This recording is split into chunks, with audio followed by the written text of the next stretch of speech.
Lions Rock Productions.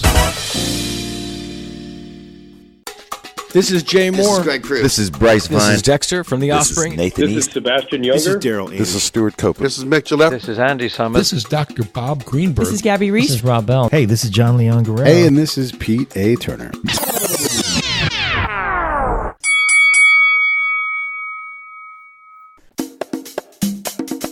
And now, the Break It Down Show with Jon Leon Guerrero and Pete A. Turner. This is Mark Pellington. I'm back on the Break It Down Show. Happy to be here. All right. We're happy to have you. Mark Pellington is a director of features to include Going All the Way, Arlington Road, The Mothman Prophecies, I Melt With You, The Last Word, and most recently, Nostalgia. He made a name for himself creating videos for the likes of Leonard Cohen, De La Soul, Crystal Waters, PM Dawn, U2, Pearl Jam, Public Enemy, REM, Alice in Chains, 9 Inch Nails, Dave Matthews, Michael Jackson, and the one I say for last, the Disposable Heroes of Hip-Hoperacy. That's digging way back. Who became Spearhead. Michael Franti, yeah. That's right. That was the Disposable Heroes of Hip-Hoperacy video called Television Drug of a Nation. That's right. Television. Drug of a Nation. Yeah. Feeding our son of idiots and all the 8-minute song. Yeah. 8-minute. We made a radical 8-minute anti-TV music video. And it was a very like industrial sounding song. Very industrial sounding. Early Michael Franti. And Rono-Tay. We had done a spoken word. We became aware of him through doing a spoken word film, and also right around that time, they were opening for U2. I turned U2 onto them. Wow. And that's how I did a bunch of stuff for Zoo TV. My friend saw the Disposable Heroes of Hip-Hoperacy video, which dovetailed with a show I had done for MTV called Buzz, which is this, again, aggressively edited show in 1990. So that's what my friend showed Adam Clayton, and they were doing Zoo TV, and their idea was, and they've gone on record saying this, they basically copped a bunch of ideas from Buzz and that Disposable Heroes video, barrage words, attack the media, pre-internet, really pre-internet, and kind of bite the hand that feeds you, and a lot of that came from that Disposable Heroes video. That's terrific. I love hearing this story. Which I cut on an old tape-based 3/4-inch RM 440 system, and the reason that the cuts were so fast is because that was kind of a system where you'd have to lay down a tape, and if you had a glitch, instead of doing it all over again, you just would cover up the glitch with another shot. So you're basically you're overlapping shots. You're overlapping, and it's just faster and faster because you're just lazy. Amazing. We did that when I got my mass comm degree. When you wanted to edit like a video, you had to edit change the song, like the picture on the beat, but in between you just went tap tap tap tap tap tap tap tap tap, and then you backed up, put another video in, tap tap tap. Yeah.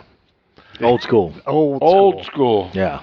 That's just one step away from, razor blade, flatbed. Yeah, never edited film. Never edited. Saw some commercial. No kidding. Editors in 1990 when I started doing. Not even in school. You never edited film. I never.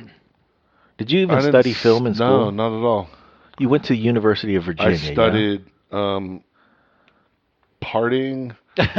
Sweet. Lacrosse. Right. I got good enough grades to graduate, and there was one video class. I was a rhetoric and mass communications major, but they had none of that stuff. I was into journalism and music. Yeah. So that was my passion. They had one class, and I think my senior, and I had already interned at MTV in the summer of '83.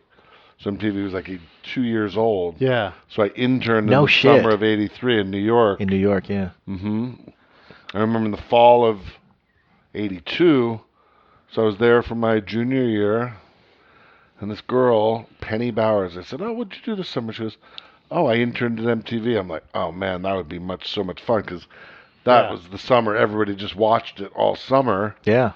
And so she goes, just write a letter. And I wrote a letter to the woman, and I played lacrosse. So that spring we were up there playing in Long Island because a lot of the guys who played lacrosse were from Long Island. So we were up there, spring break, and took a train into Manhattan, interviewed with a guy, Richie Zelichowski. So I'm 20. He was 21. Yeah. This like punker from New Jersey, new waver. And he looks at me and goes, "What kind of band?" And I'm like wearing my like blue like blazer and my button-down shirt. You were dressed for a job interview. Hell yeah, I was dressed. And he was dressed like to go to CBGB. I was like a preppy from Baltimore. I'm like, job interview. He goes, "What bands do you like?" So I said, "I like Poly Rock, the Feelies, the Bongos," and I knew my shit. Yeah. I knew my shit pretty good. And I said, "Here's my favorite 7 records of the last month." And he goes, "You're hired." Yeah, on the spot. Like, on the spot. Knew your shit. He goes, "Yeah, well, I mean, if you seem to be a decent person, you have good taste in music, that's half the battle." Half the battle. Because then they're just like running you on errands and just doing, but it didn't matter. He was a great guy. Wow. Still in touch? I think Facebook, I think maybe a year ago. Yeah. Huh. But like one of the early influences in my aesthetic life was a writer for a magazine called Trouser Press. Now on the East Coast, you guys from the West Coast or East Coast? Yeah, West Coast. Okay, East Coast, the rag, it was called Trouser Press, out of like northern Jersey, New York. This is late 70s, early 80s, was the first magazine that really covered new wave and punk rock. Yeah. Like the singles, you could get a little flexi disc in it. Yes. You know, The flexi disc. and there was a writer named Tim Summer that would write these things and talk about these bands, and it was like the Bible to me. And I would go to the one record store in Baltimore that sold imports that got these, and would go on the weekends and drive my mother's car and go there. I'm like 15 or 16 years old and go buy these things. So that became my Bible. Years later, Tim worked at MTV. And about 5 years ago, I did a video for a band called The Indecents. They since got dropped from Warner Brothers. Really cool. And ended up making like a 10-minute documentary and a video for them. And Tim Summer, the original, like the guy who first really like turned me on to this music, was their manager. And so Tim was like 50, this is 3 years ago. Tim was 58. I'm 56 now. So like, this is, 40 years after he had turned me on to music. Yeah, but this was a meeting that had been, the universe had been stewing on this for a while. Forever. So it's just, I mean, that is the good thing about social media and Facebook especially, is like all the old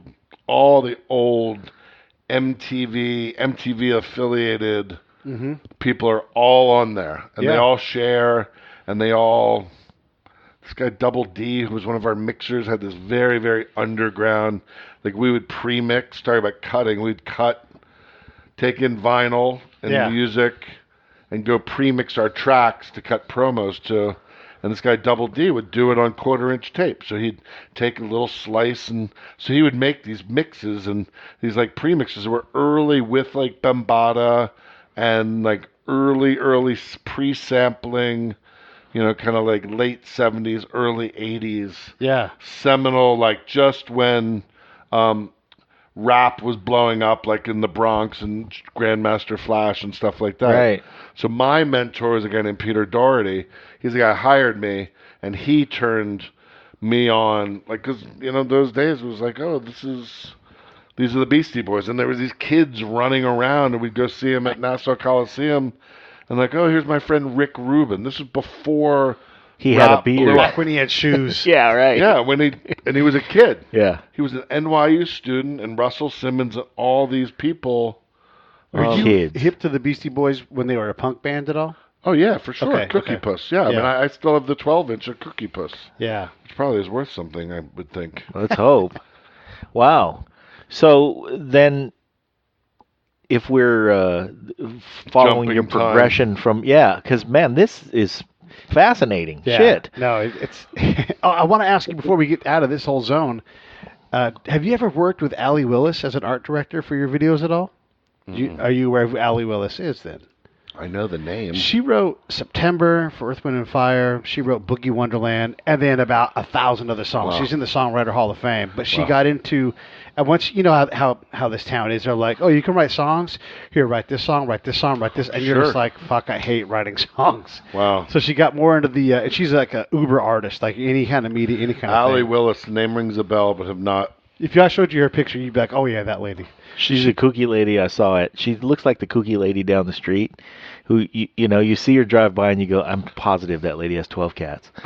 Kooky lady. Yeah, and She she's got just into- lovable as hell, yeah. man. We love her. Okay, if we're going back to that point in your career, how on earth did you make that Disposable Heroes video? How did that come about? How did I meet Michael? It was through Island Records, through a woman named Judy Troilo. And I had done a video for an artist. God, for Island, it was this before. I'd have to really look. That's going back, huh? This might be right after PM Dawn. Yeah. So I'd done PM Dawn for Island, Set Adrift on Memory Bliss. And I know they were on the same label. Yeah. I'm trying to get, I know it's early 90s, but like right, the timing's right. Zoo TV and then Public Enemy. Yeah. So, They also yeah. opened for U2 around that time. Who did? Public Enemy opened for U2 for one Sure. of those tours, yeah. Yeah, so it was all around that. It was all around that time. That label and that group Yeah, of folks. Island. Yes, Island. Chris Blackwell and Island. Yeah. So it was like, I think it was no money, but I remember shooting. Boy, Michael. Allen Records did pretty well for themselves. Yeah. They spent no money on all of that stuff. Yeah, Chris Blackwell. I Yeah. wonder if he's still alive. I think he is. He's I'm doing cut full circle to. Now I loved reggae. Like I loved Bob Marley. okay. My father had a house in the Bahamas, so when we grew up, we would spend a lot of time there Okay. in a little island in the Bahamas. So spend a lot of you spend a lot of That time was your there. family vacation home. Yeah, and we would spend Christmases there and like on a tiny island and hang out like in the Let's village. just take a like, pause for 1 second, though. Yeah. Your dad played 12 years in the NFL for the Yeah, Baltimore for the Colts. Baltimore Colts, sure. Wow. How is he still around? No, he died. Oh, doggone it. Okay. How much CT. How much? Yeah. CT, yeah, of shit. course. Fuck yeah, man. How much of your career did he see? He saw. I'll never forget. 1985. I had been in MTV for a year, and I made this promo, made up of just images from a bunch of. You'd see all the videos would come in every week. They call them image reels. Like, here's 15 videos, and here's 12 videos. And you'd look at them all, because our job was to make promos in between videos. And I would see, like, all these videos that never got played, English videos, like, really cool things. And so I started making these promos by taking cool shots from all the different videos that never got seen, cutting them up and putting them with some text and other audio and making, like, a collage. I had no idea what a collage was. It was just how my brain worked. Like, if I take these things, I can kind of make it my own without shooting something. And just experimenting a little bit. Because it was non-linear. It's like And- visual sampling. Yes, very much so. But this was like 1984. And MTV was like always promoting itself pretty traditionally at that time. Like, tune in this week or tune in next week for sneak preview videos. Right. Like, all their on-air marketing was, it was kind of like more humor-based. And so I made this thing, and my boss, Marcy Braffman, she had been a painter and a video artist who was hired by MTV to be like, run promos and make the little 10-second weird idents and make them like weird arty little 10-second things, hire animators. So she had a sensibility for that. But she hired... So when I made this thing, I said, I want to make this stuff. And she goes, oh, you want to make a collage? And I was like, oh, what's a collage? So she turned me on to that, which, oh, you learn about that. You learn about Dadaism. You learn about different kind of art forms. I had never studied art history. It's like, oh, that's kind of interesting. So I made the promo, and it was the first promo that really, like, promoted MTV in a more of just a mood or emotion way. Like, I remember Bob Pittman, the head of MTV at the time. I still have the internal email, like the memo that he sent that congratulated me after he had said he had no idea what it was. Right. Because what is this garbage? And then they played it and people loved it. This is just a little 30-second promo. Yeah, but it was one of the early I was still a seminal production things assistant. I was a production assistant. And I just made this. And they said, oh, keep making things like this. And I remember about 6 months later, I won some award. And my father and mom came up on a train from Baltimore. And I remember, and my dad was still fine then. This is 1985. And my mom said he was more proud of that than any sports award I had ever won, because it was something like he couldn't do. Yeah. So, yeah, I think I would go home. I lived in New York. I'd go home on a fairly regular basis. And he was always like, hey, you know. And how's it going? Catching up with you, seeing what you were up to. yeah, and he was very... Because you had gone into a different world. Gone into a different world. But by 1988, he began to show the signs of dementia. And by the end of 88, he was checked out. Like he didn't recognize me. That's terrible. So I made a documentary about him. That's right. And made a documentary about that struggle and that, you know. Still trying to do a feature version of it, actually, which is long road, but that's a different story. Yeah. But yeah, no, he was super. He was into it, you know. Yeah. Supportive. It's neat when you see your kid blossom in a way that you couldn't have, you know, you didn't go down a road that he took you down. Absolutely. Yeah. Absolutely, yeah. So we were talking about your family place in the Bahamas and how that got you into reggae. Oh, right. And then full circle, in 2 days, I'm going to Miami to shoot a video for Damian Marley. No kidding. And it's a great song called Autumn Leaves. A friend of mine said, hey, I'm looking for a director for this video. And I'm like, I'll do it. I like him. It's very like Nat King Cole kind of. It's kind of a ballad. Mm-hmm. It's great mood. And I was like, yeah, I'll go. And like I loved Bob Marley. So I feel spiritually like a good connection with. Kind of, yeah. And I'm thinking about it. I've got the weekend off in Miami, and I was thinking about going. My father's house got destroyed by a hurricane in '89, so he couldn't go there anymore. You know, but his dementia, like, right, he couldn't go there anymore, and the house got destroyed by Hurricane Andrew.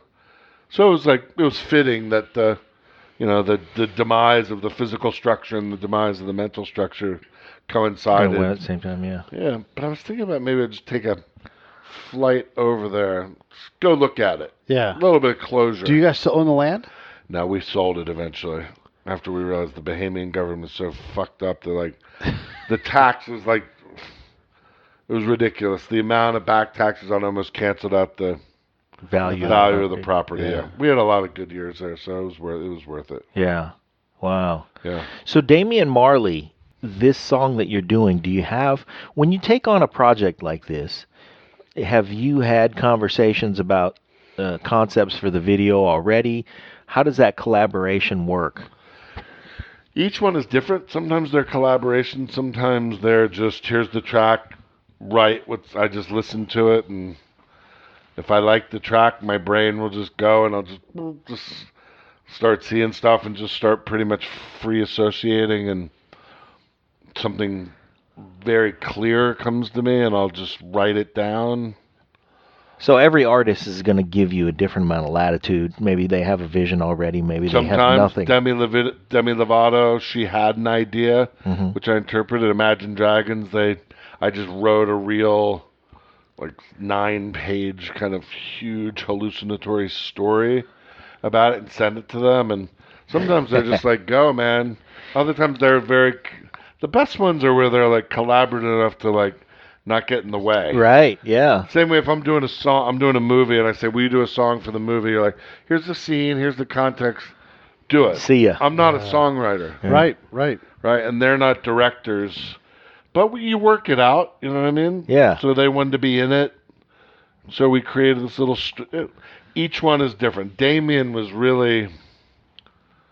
He's kind of blown away how into the song I was, because it meant a lot more. He wrote it as like a love song, but to me it was like, you know, just wherever I am in my life, it was a much deeper questioning of some things, and I really liked it. Yeah, and he got some feedback from you about the song that he probably hadn't. Yeah, you know what?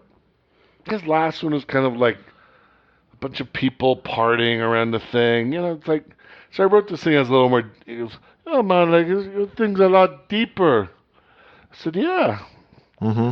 It's time. I talked, I probably just talked extemporaneously for like 2 minutes about the feeling and the metaphors and the spiritual. He goes, God, man, that's the most beautiful thing you could ever say about it. Like, great. Come on down to Miami. Like, you think this song is better than I think it is. Yeah, well, all he's got to do is sing the song. It's like Bruce Springsteen. Like, he goes, what do you want me to do? I said, I just want you to sing the song. No band, no mic. He sings live vocals, he's the only artist that record live vocals, and you mix them with the instrumental track as opposed to just like lip syncing. Yeah.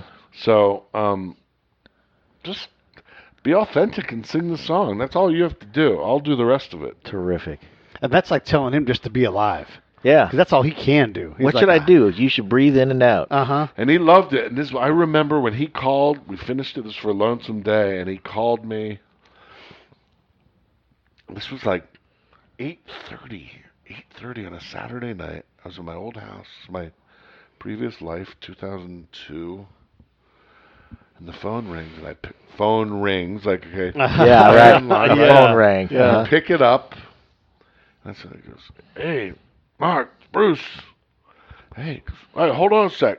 We're getting ready to do They were getting ready to do Saturday Night Live. Wow. Right, they were like, and at that moment, I was like, no, I was like, wait, this is like 8:40. Shit, like that's right. He's recording. He's at the studio. He's at Saturday Night Live. You know, they'd have an opening, a skit. Yeah, These are the first artists we play about 20 minutes in, right? Yeah, and he had a string tied to his finger. Oh, I was supposed to call Mark. So he goes, oh, I gotta go. Hold on. And his wife gets on the phone, Patty. Yeah. She says, I just got to tell you, Bruce has never been sexier and more down to earth than in the video. Cool. She hangs up. 20 minutes later, he had played us, calls back, goes, hey, look, I had 2 notes. He gave me 2 notes for the video. I edited them. Like 4 days later, he calls and goes, change it back the way it was. Right. Because he gave you the 2 notes and then hung up the phone, and Patty said, what in the hell are you doing? Yeah. I love that video. You've never been sexy. Yeah. They look at him. It's like, and this was like a multiple shots in it. Like, yeah. He was pretty amazing to work with. That's terrific. I'm so glad to hear that, because lately we've had tremendous luck with all of these stories about works of art that mean something to us, or artists that mean something to us, or they've given us something that was some important part of our learning experience growing up or something, and then to hear that, no, that guy's a great guy, and really took care of us, and really took care of making sure that we were a part of the process, or things like that. Man, to hear that is just magical. Okay, I got a great anecdote for you. Nice. So we do Lonesome Day, everything goes great, right? A few years later, they're like, we want to do girls in their summer clothes. Right, so it was another Springsteen video. And they said, great, well, why don't you come to Jersey, like the other one. We had shot the other one in Jersey. It's great, okay, sure, we'll come down. We fly to Jersey, stay in Red Bank, which is right near Rumson, where he's from. Red Bank's like, makes Marina Del Rey look big. Yeah. It's kind of like a San Pedro, but smaller, right? Wow. East Coast, we're in the motel. It's like right on the water, kind of dinky place. You're in the lobby. That's cool. And the phone rings. And they're yeah. Here's his phone ringing again. No, phone. Yeah. And the guy at the desk was like, oh, now this isn't some fancy hotel. Yeah. Oh, there's a call for you over there. So you go to the house phone over in the and like pick it up. Hello? Hey, Mark, it's Bruce. How was your flight? He's got every place's number. Right? Yeah. Great. Oh, it's great. Good. Okay, cool. Everything's good. You guys are all good. Yeah. Like you're like Uncle Larry's calling. You're there for the wedding, right? Yeah. Just making sure you guys got in all right. Let's go look at some. Exactly. That's what he said. He said those exact words. We'll go look at some locations tomorrow. I'll pick you up around 9. Pick you up, and we'll go. There's some places I want to show you. Cool. 9 o'clock next morning. We're in the lobby. We're like, Rock stars don't get up at 9 o'clock in I the was morning. like, who's going to... Is he going to be in an SUV? Blah, blah, blah. These people... Gold caddy. Convertible. Pulls up. He's in it. Gets out, walks in the lobby. Hey, how you doing? Get in the thing, drive around, look at some locations. Done. In a convertible gold Cadillac. Yeah, he's just driving around and like people at the stoplight. People are like, "Hey, Bruce." He's like, "How you doing?" Yeah. Like, that was his town. Terrific. But that's like he was totally unpretentious. Yeah. Yeah. That's amazing. And that he did have every place's phone number. And that is his. But that's his vibe, man. That's his. I think he could walk down the street. People wouldn't be. There'd be a lot of people there, but that's just his jam. Amazing. Working class, right? Yeah, that's right. What about He's being him? I'm curious because U2 does so many things in so many different media, and you've done work on several projects with them. Mm-hmm. How involved are they in the vision, or do they just kind of say, "Here's what we want"? Very involved. Okay, because they've got. Today's show is brought to you by our friends over at WeFixYourScript.com. Jeff, who runs the thing, is a friend of mine and someone I believe in deeply. If you've got an idea, if you've got half a script on like a Word document somewhere, Jeff is your guy. He does a 15-minute free consultation. Here's what happens. The people that work with Jeff, their scripts, they win awards. Most importantly, what that means is the script is out of your head. It's not something you want to do. It's done, and you've got it in front of people that want to buy ideas. If you're going to write a script, talk to Jeff. At least it's free. It's 15 minutes, and he will get you going in the right direction. Now enjoy the show. I don't want to say a pattern, but you can tell. Yeah, there's their continuity. Yeah, exactly. That's right, continuity. Well, the first time I did the stuff for Zoo TV, they pick people. They cherry pick people. I had done Buzz. They picked my partner on Buzz. He did some stuff. Then he turned out to be like an ass clown. Then they hired me, and I did a bunch of stuff. Then I wasn't available, and they went to the other guy who'd worked on the show. And they find good artists and let them do their thing. Mm-hmm. And then years later, I did some more stuff for them and stayed in touch. And then my friend, they wanted to do the 3D film. Yeah. And my friend Catherine Owens, who had hired me to do the other stuff, great artist, great director. They were insecure about her being able to direct it. You know, I think because she was a woman and she didn't have that much experience. So they said, "Will you direct it with her?" I'm like, "Sure." I mean, it's like 9 cameras. It's not, you're not cutting it live. It was not hard. Yeah. To do it. I was just to help her. My job was to help her get the images. She edited it for a year. And then just even up until about a year ago, I stayed in touch, went and consulted with them on some stuff. Wrote a couple of ideas for them about something. Yeah. Didn't work out, you know. They just asked me a few months ago. I was in New York doing a pilot, and they asked me if maybe would I be interested in doing something with the kids from Parkland, you know, the gun, or what did I think about stuff, and just, you know, they just like they're like family, and they like their people. Yeah. You know? They're going to bring somebody in who shares a vision. And then give them but some they're space. loyal. Yeah. They're loyal, and they're just good people. That's good to hear. Again, I think when I did, you know, they were there. I had lost my wife in 2004, and so in 2005, when the opportunity to do the film come up, my daughter was 2, and so we're like maybe 10 months out. Now I hadn't traveled. I had not traveled at that point. I had not left her. I had not left her with anybody. You know, she was 2.5. Yeah. And almost 3. And I remembered having this long conversation with Bono about, you know, loss and life and, you know, that kind of thing, about moving forward. Not like, oh, moving on, but just like moving forward. And that conversation kind of helped. So I said yes, and I moved forward. And it was only like a week away, but at that point, that was a big deal. Yeah. It was a big deal. And I remembered sitting there. It was mostly in South America, but there was a little stop in Mexico City on the way for one of the gigs, right? Okay. And I remember in Mexico City being down, so the audience is there, and there's a barricade, you know, not that big of a barricade, and you're down here overseeing one of the crane cameras, right? Because there was only 2 3D cameras. And they only in South America had 7 cameras for 2 shows, but all the other shows they could only do like 2 in Mexico City, 1 camera in Chile. Like that's all they had. This was not like, hey, we're gonna.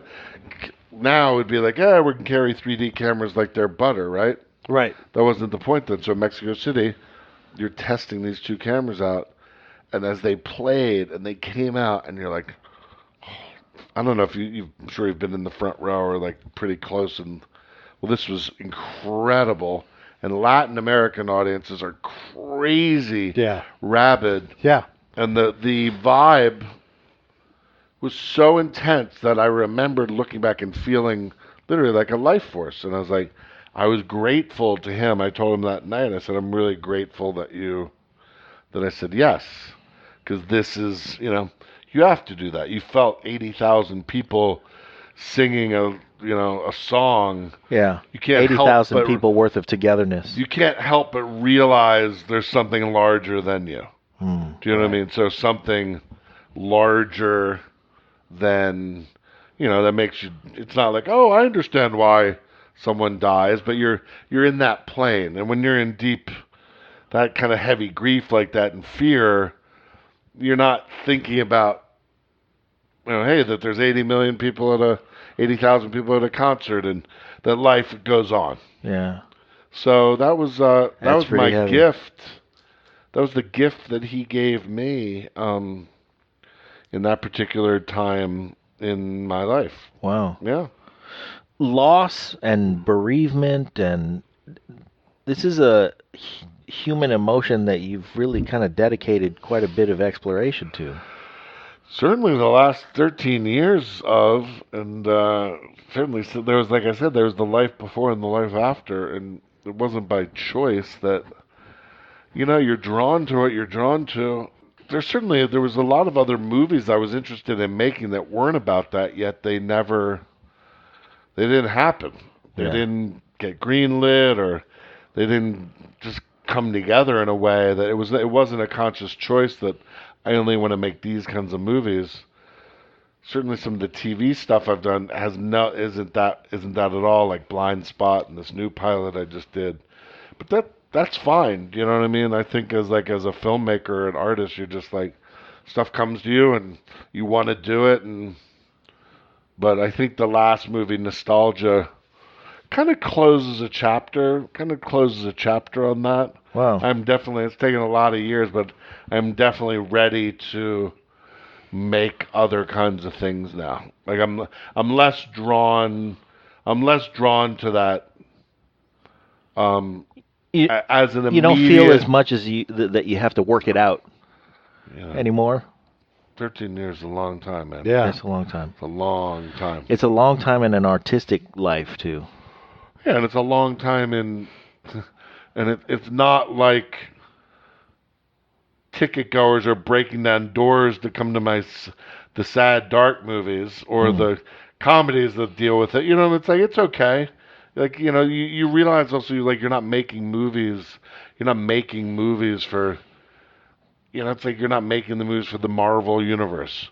You're just like, you just do a body of work, and whether it's a short film or a music video or a documentary, you just keep doing it. You have your body of work. Yeah. Talk to guys like you and just say, keep making them, and you'll get an email. You'll get a letter you get an email from somebody who's like, I got an email 2 days ago from somebody who was on a plane that saw Nostalgia and like how it had spoken to her in her life, and just like, great. I mean, I get that all the time. You get emails and notes and cards, and you're drawn to what you're drawn to. Yeah. Well, it's a great thing about the medium because you get to do something that isn't, as opposed to a live experience, which is great and often moving. When you get to capture it on celluloid, it's there forever. Yeah. So now it'll be some piece of data on some sort of streaming thing, but that's great. Yeah. Do you know what I mean? So the methodology changed. So great. It used to be Blockbuster. Mm-hmm. And so when there was physical media, you can go to Blockbuster. Yeah. Great. We could go to Blockbuster and see anything we want, and that was the way we lived. That's the way we thought that we would digest movies, right? And then suddenly, like, hey, you know what? We don't. Suddenly, your computers don't have the ability to play discs. That's why I'm carrying around like a reel of stuff On a thumb drive. on a thumb drive. Yeah. Which is like, hey, here's my work. We were given a screener and Blu-ray, and I'm like, what am I supposed to do with this? You know? I personally, obviously as an older guy, I lament that loss. But you could see from, my house, or if you come to my office, like, or nostalgia dealt with that. It's like, I still have my vinyl. I listen to it. I have my cassette tapes. Yeah. I always joke with my daughter. It's like, she's just going to have to get a warehouse one day to store all this stuff, you know? Yeah. That's fun. Yeah, I did answer the question on Quora about music licensing and listening. This person wanted to get their money back from iTunes because now they listen to the music on Spotify. And I'm like, let me tell you how many times I bought this album. I bought the album, the cassette. My girlfriend stole the cassette, so I bought the cassette again. Oh, they wanted their money back? Yes. I'm like, you know how many media you're going to go through in your life and ways you're going to pay for this thing? Yeah. Shit, come over to my office and go through. I had this girl, she was a family friend. She was like 20, 21. She was making some extra money going through really helped me organize my office and my like cassettes and alphabetizing my CDs. And there were I had CDs in there. I had unopened CDs, box sets of CDs that I had gotten from 1995 at Warner Brothers when I go for a meeting. Hey, can we go to the vault? And you go in there and you leave with bags of CDs. Yeah. Like, hey, can I really need this box. And that was an awesome day. Bob Dylan box set. No, literally shit was unopened. And I said, and she took a bag of stuff to Amoeba. Uh-huh. She ended up getting like $85 for it, for all the CDs. Yeah. Crazy. And for her, that was a lot of bread. Yeah. But I was like, in answer to your question, Yeah. I'm not going to get $12.99 back for the eagle-eyed cherry CD with one good song. And that's why the record companies got fucked, because they started like selling shit with only one good. Yes. I was and glad CD you singles never took off. Yep. Right. And radio was pumped. It's like, wait a second, this whole album is not good at all. Yeah. Remember when they would have listening stations? Nena Cherry. Yeah. Between the two of them, they got one song. Yeah, exactly. Do you remember they would have the listening stations? Yeah, yeah. Like I used to love going to Virgin on Crescent Heights and Sunset. And you would go, and like, you could go listen. At least you're like, okay, hey, I had heard that song on radio. Listen to a few and be like, oh, do I want to? Right. Do I want to drop $14.99 for a CD? Yeah. Did that many, many times. Yeah. You're right, though, that is, I mean, if we want to look at the origin of where record companies started to get fucked, it's because consumers were tired of getting fucked. Yes, early to mid 90s, because then it was in the later post mid 90s that MTV started deteriorating. Yeah. And MTV basically started to die as a result of the record companies dying. Yeah. And MTV said, oh, we're going to start playing shows. Yeah. And that was really the death of it. Man. Beginning of it. It took many more years. I think it became technology had to get caught up with that movement. And then YouTube and but they monetize the videos. Now they get record. I was talking to the head of Julie Greenwald, the head of Atlantic. She's like the big top dog there. Because I was talking about doing long form stuff and how do you like Janelle Monáe had made this 48-minute film. And I've made some longer films for like smaller artists and like 50-minute things. I'm like, oh, they're not features. What are they? And you got to find the right artist that has the vision for that kind of thing. Yeah. She's like, yeah, you have to. She goes, but you monetize them. But she goes, we through YouTube. So if there's like millions and billions of hits, they get a little taste from a every little one of taste. those. What the directors don't, they should. Yeah, they absolutely. 1/100th of 1%. Right. Yeah. A billion. We heard about a video that's played over 1 billion times. 1 billion times. It's that Miami one, that whatever the one that won the Grammy. It's some kids video from South Korea. Yeah. and it's one of those, K-pop artists. Oh, yeah. BTK or But something like that, yeah. It's not the, teenage K-pop. It's the kid yeah. K-pop. Yeah. So there's even less of that, and the kids are even more attached to it and watch it more repetitively because they're 1 billion? 6. I'm saying I think it was several billion. Yeah, it was a number that was more than 1. Yeah. Isn't that crazy? But I mean, how many people are on the planet? How many movies do you have to make to get 1 billion people to look at it? It's just I don't know. We're still at 4 billion, right? It's 4 I think billion people? I think we're north of 6. Oh, maybe don't know. okay, approaching way, 7 though. billion.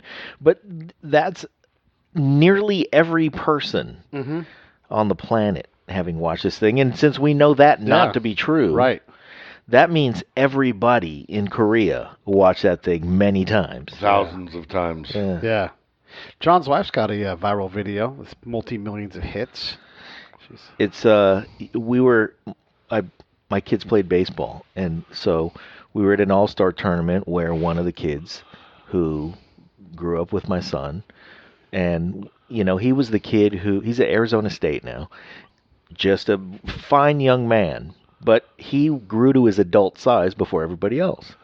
So he was a big kid, and there was a situation where a pitcher in an all-star team had to intentionally walk him because he was a home run hitter.